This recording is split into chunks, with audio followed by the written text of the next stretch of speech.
The Berenstain Bears and the Biggest Brag. I'm the best. No, I'm the best. Pride goeth before a fall. Proverbs 16:18.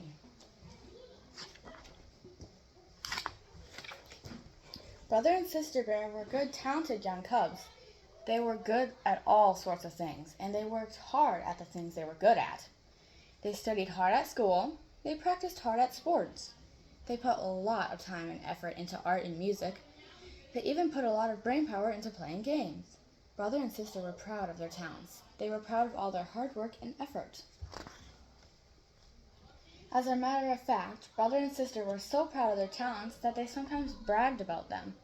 They bragged about them mostly to each other, and it seemed to Mama and Papa they were always trying to top one another. I got an A in math, brother bragged to sister. Well, Smarty, said sister, I got an A plus. I scored a goal in my soccer game, sister bragged to brother. Oh yeah, brother bragged back. I scored the winning goal in my game and set up another goal with the corner kick. Really, said Mama, can't you two stop your endless bragging and boasting? You are both very talented cubs. Why do you have to top each other?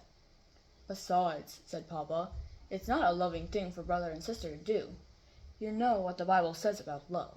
It does not envy, it does not boast, and is not proud. But brother and sister still felt they had the best at everything, and they went right on their bragging and boasting ways. One day after school, brother and sister were taking a well-deserved rest from all their hard work. They stopped at the top of the hill on their way home and lay in the soft grass, looking up at the puffy white clouds. Brother and sister imagined they saw shapes in the clouds. You know, said sister, that cloud up there looks like a big fluffy sheep. It did indeed look like a fleecy white sheep grazing in a great blue meadow. Well, said brother, I think that cloud over there looks like a galloping white horse. Sister had to admit it looked a lot like a horse. Brother's galloping white horse seemed more interesting than the fleecy white sheep, so she looked around for something better. I think that one over there looks like a dragon breathing fire and smoke, she said. Said brother. At first he didn't see it, but the more he looked, the more it did look like a dragon. He was a little annoyed, seeing a fire-breathing dragon in a cloud was a lot better than a galloping horse. Oh yeah, he said. Well, I think the cloud next to it looks like a knight in armor fighting next to it. Looks like a dragon, he said. He thought some more, and behind him there is a castle on the hill with a fair maiden who the dragon was going to eat, but the knight is rescuing her, he said to himself. So there. Sister stared at the clouds grumpily. She was not pleased that brother had topped her dragon. Then she had an idea. I think those clouds look like a fleet of pirate ships shooting their cannons at a tropical island with a big fort. There's a little town with houses and church towers and swaying palm trees filled with monkeys, sister said, and added to herself, top that. Brother was upset. How could he top a whole fleet of pirate ships and an island with swinging palm trees and monkeys? He stared at the sky, sulking. Then he noticed something. You know, he said, holding his hands up to the sky, then looking through them, if you look at these clouds just right, he squinted at them. They look like the whole solar system. The sun is in the center, then Mercury, Venus, the Earth, with the moon, stars, asteroids, Jupiter, Saturn, Neptune, Uranus, and the Kuiper belt with Pluto. And... Oh yeah, shouted sister, who was mad because she had no idea what Kuiper belt was. I don't think they look like the whole solar system at all. And besides...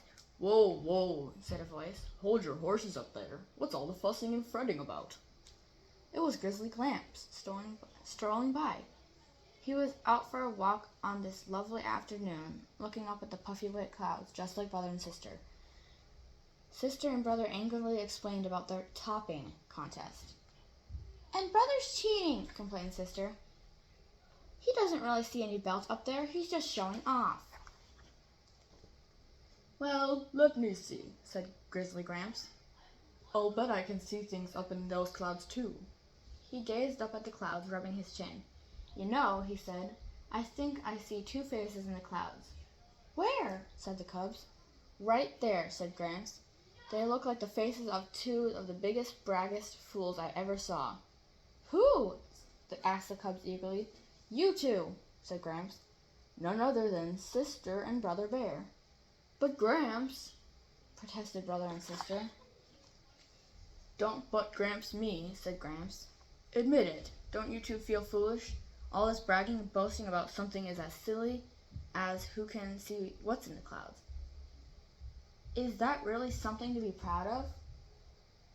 Now they thought about it, it did seem sort of silly. Exactly what were they bragging about?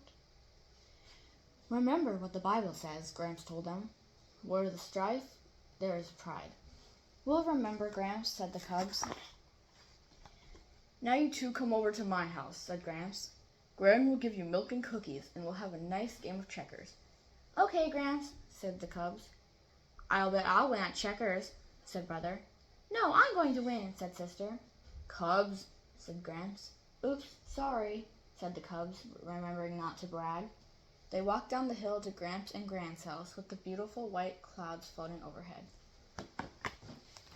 Thank you for listening. I hope you have a wonderful day, and please subscribe and like. Bye.